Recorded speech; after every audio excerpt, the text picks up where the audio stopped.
Welcome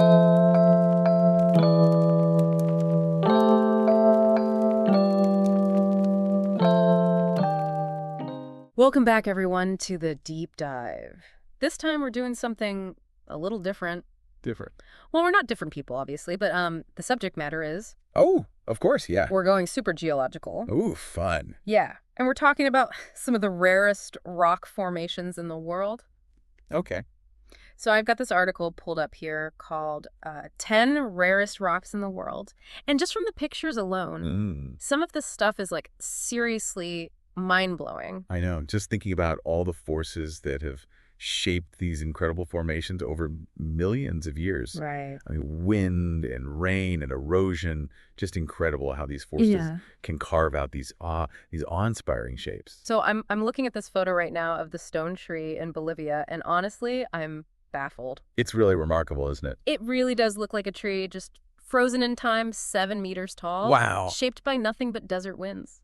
You know, it really makes you realize the immense power of nature. Oh, yeah. And the vast timescale that these processes operate on. Seriously, though, imagine like the constant, relentless force needed to carve that shape over millions of years. It's truly humbling. And speaking of artistic wonders, this golden rock in Myanmar is something else. Oh, yeah, that's a classic. It's a giant boulder just balanced precariously on this cliff edge, and then it's covered in gold leaf by pilgrims. Yeah, the Golden Rock is more than just a geological wonder, though, you know? What do you mean? It represents this amazing intersection of nature and human belief. Oh, interesting. There's this legend that says the rock is held in place by a strand of Buddha's hair. Wow. And pilgrims visit it, seeking blessings and fortune. Just looking at this picture, I almost feel a sense of vertigo. Like, I know, right? I'm right there on the edge. It's incredible. Okay, let's bring it back down to Earth, literally, to the U.S., and talk about a formation that I bet a lot of you recognize. Okay. Delicate Arch in Utah. Have you seen this one? Oh, of course. Delicate Arch. It's a classic example of how erosion can create such delicate features. Yeah, it's that iconic sandstone arch. Right. And it was formed by, wind and water gradually eroding away at the weaker layers of sandstone over millions of years. Millions of years. And what's left is this breathtaking arch. It's a symbol of natural artistry. Definitely. And fittingly, it's the state symbol of Utah. Well deserved. Absolutely. From one stunning arch to another. This next one is way more accessible, at least visually. Visually, okay. So I'm looking at the wave in Arizona right now. Oh, wow. And it's like stepping into a surreal landscape, those swirling wave-like formations in these reds and oranges. The wave is like a window into deep time. I'll explain that. Well, it was formed from ancient sand dunes that solidified over millions of years. Okay. And those vibrant colors you see are actually from iron oxide, which is the same mineral that gives rust its color. So it's like rust, but beautiful. Exactly. It's amazing how something so simple can create such a breathtaking spectacle. It is. I've heard that getting to see the wave in person is really difficult, though. You're right. It's actually incredibly difficult. You have to win a lottery to get a hiking permit. A lottery? Yeah, just to even hike there. So they only let a certain amount of people see it every year or something? Well, it really highlights the challenge of balancing preservation with accessibility. Right. How do we allow people to experience these wonders while also making sure they remain intact for future generations? It's tough.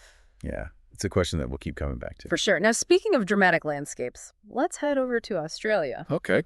To a place where wind and sea have sculpted another iconic formation. All right. The pinnacles. Oh, I love the pinnacles. Hundreds of these limestone spires just jutting out of the sand. Yeah, it's incredible to think that those limestone structures are actually remnants of an ancient seabed. Really? Yeah, formed over millions of years from accumulated shells and marine organisms. Wow. Then picture the sea receding. Okay. The wind takes over, starts sculpting away the softer sand. And what's left behind are these striking pillars. It's kind of poetic in a way. Yeah, I think so. It's amazing that something as delicate as a seashell can contribute to creating these huge structures. It is. Now, picture a completely different scene. Right. A towering limestone monolith rising straight out of emerald green water. Ooh, where are we? That's Ko Tapu Island in Thailand. I've heard of this. Better known as James Bond Island. That's right. I knew it. Made famous by the man with the golden gun. Such a classic scene. It's a classic example of what geologists call a stack A stack. Yeah, so that's when erosion isolates a tall column of rock from the rest of a cliff face. Okay. And it creates these really dramatic, solitary figures in the landscape. Makes sense. It's amazing how a single movie appearance can make a geological formation world famous. It really is. So from Hollywood fame to a natural puzzle, our next stop is Split Apple Rock in New Zealand. What's that? It's a giant granite boulder that's split cleanly in half. Like someone just sliced it. Like someone took a bite out of the earth. That's creepy. I know the exact cause is still debated, Okay. but it's likely due to these freeze-thaw cycles. Freeze-thaw. Yeah, so water seeps into cracks in the rock, and then it freezes and expands. Right. And eventually, over, countless repetitions, it causes the rock to split. It's incredible how even something as seemingly indestructible as granite can be shaped and reshaped by these forces. And finally, we journey to Canada, Okay. home to Perce Rock, one of the largest natural arches in the world. Perce Rock. Yeah, it's this imposing limestone structure, almost 90 meters high and stretching over 400 meters long. Wow, that's massive. It is Perce Rock. Like a lot of the formations we've talked about today isn't static. What do you mean? Well, it's constantly evolving. Back in 1845, one of its arches actually collapsed. Oh, wow. So it demonstrates this dynamic nature of these seemingly permanent features. It's a powerful reminder that even on a geological timescale, change is the only constant. That's a great point. I love that. Yeah, it's pretty cool. Makes you wonder what stories Perce Rock could tell if it could talk, Yeah, like it's seen so much change over millions of years. It really puts things into perspective. Totally. It does make you realize we're just experiencing a tiny snapshot in geological time. Right. Speaking of which, I'm noticing that a lot of these formations are in the USA and Australia. Now that you mention it, yeah. Makes you wonder what other treasures are out there just waiting to be discovered. Sure. And it also raises the question, like, are these formations truly unique? Or are there connections, like underlying connections that we haven't really explored yet? Like, what do you mean? Well, we've seen arches. We've seen these monoliths, which are like massive solitary blocks of rock. Right. Even those mushroom-shaped rocks in Egypt. Yeah. So even though they look completely different, could they have been formed by similar processes? So, like, nature's using the same set of tools, but creating a whole different gallery of sculptures. Exactly. That's a great way to put it. And some of those sculptures, as we've talked about, hold deep cultural significance. Right. We touched on the Golden Rock and its connection to Buddhist beliefs. Mm-hmm. What about Uluru, or Ayers Rock in Australia? Oh, Uluru is profoundly sacred to the Anangu people. Okay. They've lived in that area for tens of thousands of years. Wow. And for them, it's not just a rock formation. It's a living landscape that's interwoven with their stories and traditions and beliefs. You mentioned earlier the challenge of balancing tourism and preservation. Yeah. It must be incredibly difficult to navigate those competing interests at a place like Uluru. It really is. The Anangu have actually requested that visitors don't climb Uluru Oh, out of respect for its sacred nature. That makes sense. And this has sparked debate about, the rights of indigenous people to protect their cultural heritage. Right. And also the impact of tourism on these sensitive sites. Yeah. Tough situation. It's complex. No easy answers. It really makes you realize that appreciating these rock formations goes beyond just admiring their beauty.